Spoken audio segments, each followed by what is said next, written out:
संपूर्ण महाराष्ट्र राज्यामध्ये गेल्या 6 महिन्यातील खून, बलात्कार, घरगुती हिंसा, लैंगिक अत्याचार, आर्थिक गुन्हेगारी इत्यादी प्रकारांमध्ये 10 ते 15% पेक्षा अधिक लक्षणीय वाढ झाली।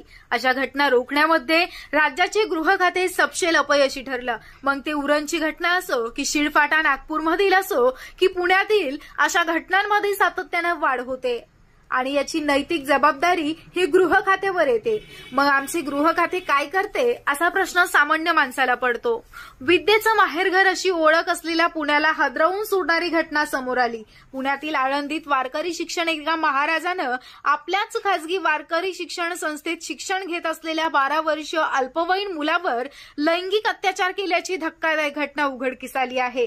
ही घटना 17 ऑगस्ट रोजी पहाटेच्या सुमारास घडली। आळंदी पोलिसांनी वारकरी संस्थेतील महाराजाला अटक केलं आहे। व्यंकटेश काशीनाथ माडनूर असं अटक करण्यात आलेल्या महाराजाचं नाव आहे। याबाबत अधिक माहिती अशी की माडनूरमधील आळंदीमध्ये एक अन्नदान संस्था आहे। या संस्थेमध्ये 12 वर्षाचा अल्पवयीन मुलगा वारकरी शिक्षण घेत आहे। तो शनिवारी पहाटे झोपलेल्या अवस्थेत त्या महाराजांनी त्याला उचलून टीव्ही असणाऱ्या खोलीत नेलं, तसेच त्याला मोबाईल खेळायला देत त्याच्यावर अनैसर्गिकरित्या बलात्कार केला। याला मुलानं विरोध केला तरी देखील महाराजांनी ऐकलं नाही आणि त्याला गप्प करत शांतपणे सर्व सहन करावं लागलं, असं फिर्यादीत नमूद केलं। दरम्यान महाराजावर बालकाचं लैंगिक अत्याचार संरक्षण अधिनियम कलम 4(6) प्रमाणे गुन्हा दाखल करून त्याला अटक करण्यात आली आहे। पुढील तपास